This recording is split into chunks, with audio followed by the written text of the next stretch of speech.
you know, you have to like figure out what it is that's really at issue. And yeah, you want the person that's really inside government, who's really a staffer somewhere, who's a whistleblower mindset, right, who says, you know, that's not the way this department's supposed to be run. I know that something is wrong here, and it hurts my sense of pride. Just the same way a Washington Post breaks stories about secret prisons overseas.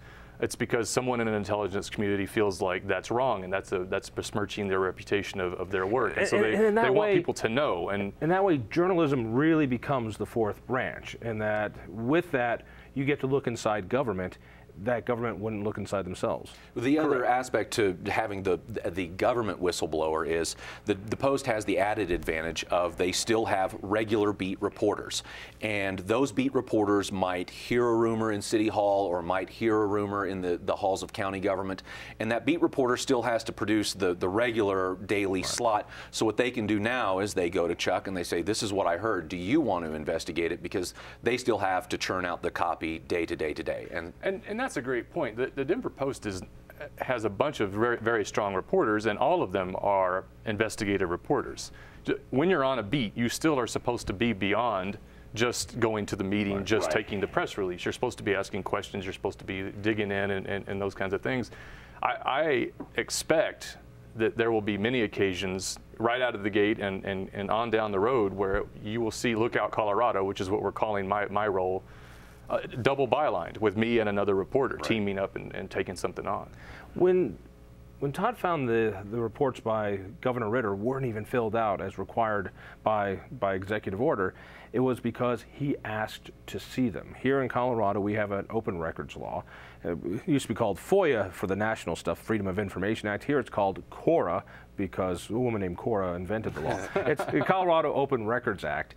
And it says that whatever you have in government is open for public inspection, depending on a few things. Now, you've helped train some citizen activists on how to go to their governments. We've got 3,000 plus governments here in Colorado. All of them are CORA able, if you will. What's behind this, and how successful has it been? What do you mean when you say what's behind this? Why is this an important thing to have these CORA laws? Well, first of all, you couldn't do your job without them, could you? No, I couldn't come close to doing my job without them. And I rely, because I don't have the sort of feed of tips that a TV news station does or the Denver Post does. I have to rely on CORA more than other reporters. But you know, really, the whole impetus behind open records really came after Watergate, and there was just this sense that if we don't open these things up, then politicians will never sort of fear that anyone will even, you know, that the only way the media will ever get them is through a whistleblower or through a leaker. And so when you open up that avenue to just regular citizens, or you open it up to journalists of all stripes, whether they're at the Denver Post or at the Sterling Journal-Advocate with whatever their subscription is, that once you open that up, it puts government on their best behavior, fearing they could look at this in the... It's not just for reporters. Anybody can go right to their city council and say, wait a second, you guys have had some communications with this company, I want to see it. Absolutely. What is open to the open records law? Most things, until you get into sensitive information like a criminal investigation, employee data that's personal, like Social Security numbers and whatnot. But I like to approach it from the point of it has to be public until you can show me in some way by law that it is not. So I don't like to start filtering it out. I remember my days on the RTD board, an elected seat, and occasionally we would go to executive session to talk about a personnel issue, or we were being sued by somebody, or we were suing somebody and we needed to talk to the lawyers, and we could do that behind closed doors. Other than that, pretty much everything else was open. Every email, every contract, every phone logs, calendars, diaries, and records about what you're spending your money on. It's taxpayer money, and the spirit behind the whole thing is that if someone has a question about how an agency is spending their money, they ought to be able to go and see who's getting paid. If there was someone else that bid on the project, what was their bid offer? What was the difference between the two? So that dialogue takes place, and then you have transparent government. In fact, the Post has been in a long lawsuit over the Ritter administration's phone logs, that he was using a phone for personal and private use, or excuse me, personal and business use, and you guys wanted to see him. He wouldn't give them up. And where are we in that case? That's not been decided as far as I understand. So it's still up there, and it's one of those things you've had a concern about the new governor, which is if you have a cell phone that the people are paying for, or even if you're doing public business on your private cell phone, we need to be able to see those records. You finally got a chance to ask that to the new governor. I did, and I was speaking with Governor John Hickenlooper the other day. I said, when you look at the dispute between the Denver Post and Governor Ritter, I said, will you make a pledge that no matter what the result of the ongoing lawsuit would be, will you make a pledge that you will keep a government-paid cell phone so that we can always have access to those records? And actually, I was impressed by the fact that he said, I'll go one step beyond that. He said, of course, I can't make political phone calls from the state issued cell phone. That would be illegal. He said, so I have to do those from my personal cell phone. He said, so I'll actually make both sets of records available. The government cell phone I'll make available to anyone that asks via CORA.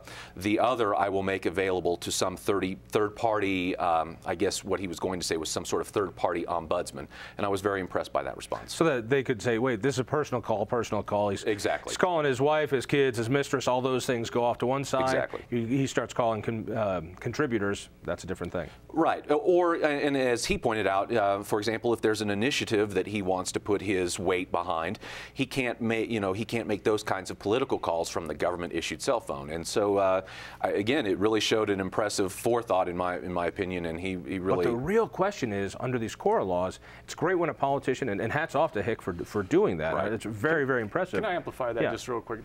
That is, we should praise him for that and hope that he lives up to it. And one of the great metaphors or images that you're supposed to have when you think of transparency laws or sunshine laws or open records laws is of a mayor or a governor or a state rep or a state senator who says, come into my office. Those are my files, that's my desk, that's my calendar. Look at all of it. And then they leave the room to go get coffee. And that literally happens with some people, and it literally happens with some agencies. And then the inverse side of that is it's gotten professionalized over the years, where they create these communications departments, these media relations departments, which means that how are we going to relate to the media? How are we going to manage public information officers? Public information officers that you have to work with.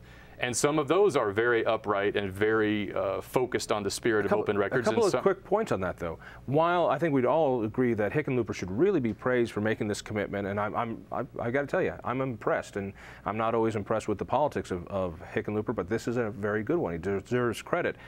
But we shouldn't have to rely on that, and that's why we have these CORA laws, because not everybody's like Hickenlooper, and some people are going to do that. We mentioned about public information officers. It's amazing how many public information officers used to work for the Denver Post or some other media outlet. As there was a downsizing, you hire people from the media to help you relate to the media. So we're paying tax dollars to hire people to protect politicians from the media. We hire a reporter, so I'm glad you didn't do that. Well, but to get back to what's going on with the Post, and you say it's good that we have these CORA laws that keep these things open. Here in this case, we're just fortunate that the Denver Post took this to court.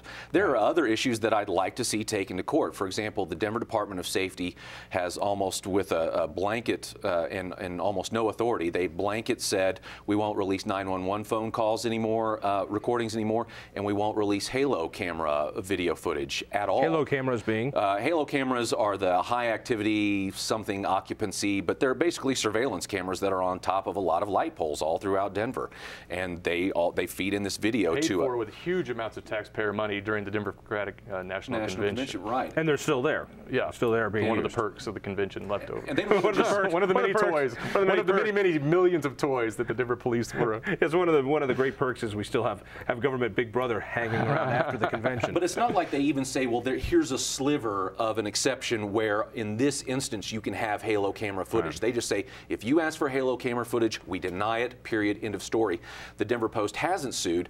Channel 4 hasn't sued. lawsuit, and this is where, when you talk about the state of investigative reporting, I've always been disappointed in Colorado that there's not a bigger CORA coalition. That is to say, a coalition of all journalistic outlets and even citizen activists and freelancers like myself who get together on maybe a bi-yearly basis and say, what are the problems you're having? What are the problems you're having? And how do we attack this? And is there a common lawsuit that maybe we can go after together, like the Denver Department of Safety? And let's talk about that more, because we would be way out of line if we didn't mention that Colorado's open record laws are not as strong as other states. There are other states like Florida and some others that